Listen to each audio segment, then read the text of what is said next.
And shout out to Juan Soto. He's rocking the Slugger Society hat. So if you guys want to get Slugger Society merch, just go to sluggersociety.store and you can purchase your hat there. We also have the limited edition Mets colorway showing Juan Soto rocking it. So if you want to get that, check it out in the description down below. Welcome back to Slugger Society Podcast. My name is Emmanuel, and this is my brother Gabriel. Introduce yourself, Gabriel, to the people. Come on now. You already introduced myself. I already introduced myself. Yes. Well, we're off to an amazing start. Once again, Port St. Lucie, Florida, the Mets spring training facility. That's right. We are here, ladies and gentlemen. The Mets, they look good this year, boys. They look good. They look pretty good. You got Soto looking solid as always. Marte, Nimmo, Lindor, Vientos. These guys are good. These guys are good. These the guys Polar are good. Bear. Yeah, Marte. yeah. No, their lineup is good. Their lineup is potent, and they're ready to strike. They're coming. They're trying to build off of the season last year. So if you're a Mets fan out there, you got a lot of excitement, but you should also be worried because the NL is a strong division, especially the NL East. NL East. Phillies, Braves, and then ultimately in the playoffs, you got to get through the Dodgers. Because you know they're here to stay. Lad. And you know what? Being here in the Mets facility, it reminds me of, brings me back the smell of grass when we were in high school. Does it?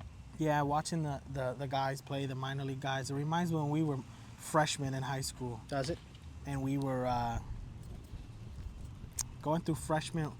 What is it? What do they call it? They called it freshman beatdown. Is that what they called it? Freshman beatdown. Yeah, freshman beatdown. That's freshman beatdown. It sounds exactly like what it is. You want to tell them the story? You want to set it up? Set up the story. Learn how to be a good storyteller for the people. Go on, set it up. Or do you don't remember? If I must. What happened was, set the scene. All right. It's 1922. All right, not that kind of scene. It's. What'd you say? I said it's 1922. Not that kind of scene. You mean the other scene. The other scenario. All right. I'll stop playing around. When you're not funny. All right, so it's about 2008, 2007, around there. Yep. We have a scrimmage. And if you we're playing baseball. I said set the scene. Okay. It's implied. You said 2008. We're playing baseball. Freshmen.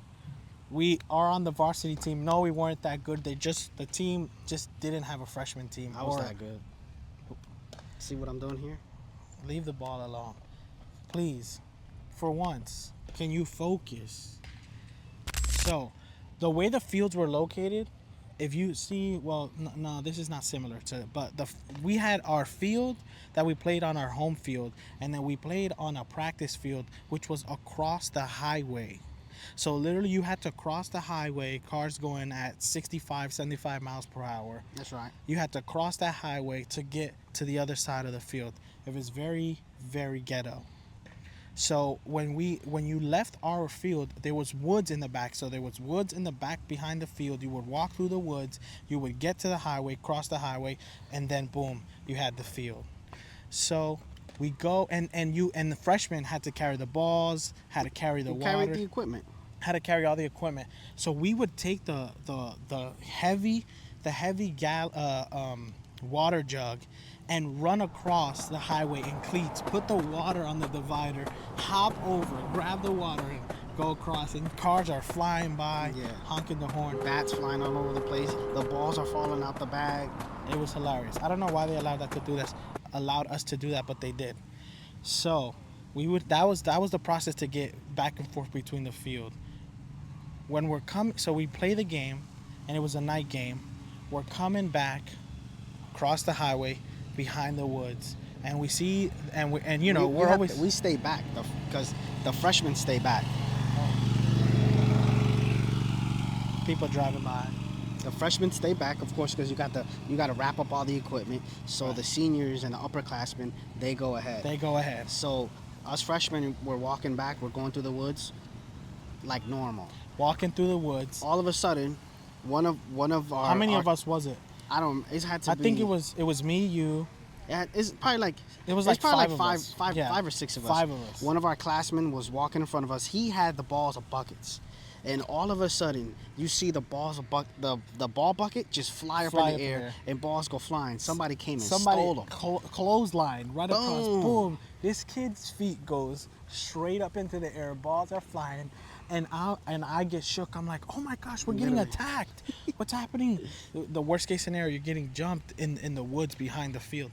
Like, oh my gosh, we're getting mugged. Literally, so the upperclassmen literally jumped out the woods and started jumping us. And the upper classes, they grab him, they throw him on the ground, they're hitting him. Somebody grabs me, hits me in my back. I go ah.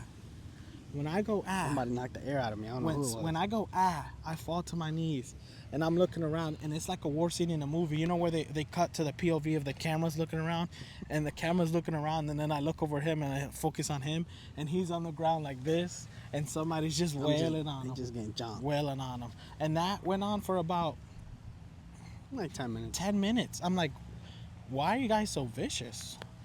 And then they want to go, oh, we're just friends, we're just joking, we're just laughing, ha ha ha ha. So then everybody there was one of the kids got really upset, and he really wanted to fight because they were hitting us, but they were like pulling punches. It wasn't like they weren't trying to injure us. There wasn't like complete assault. One of the kids got really mad and really wanted to fight, and they were like, oh yeah, you want to fight? If you fight, well, you'll get thrown off the team.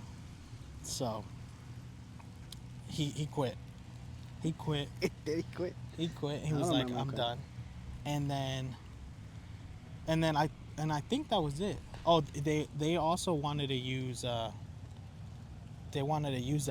as an excuse for like, oh, that's what happens. That's what happens to all the freshmen. That happened to us. You guys suck it up. That's part of the game. Yeah. I'm like, okay, that's part of the game. What do you think? Well, that was my recollection of it as the cars passed by. What was your recollection of it? As Starling Marte and Edwin Diaz passed by. That was Starling Marte and Edwin Diaz? Yeah. On the back of they were in the back of golf carts. That's exactly how I remembered it. Literally, we were coming in, and they came out of nowhere. We just got jumped. I got the air knocked out of me. It was just a brawl, and then wanted to do stuff. Yeah.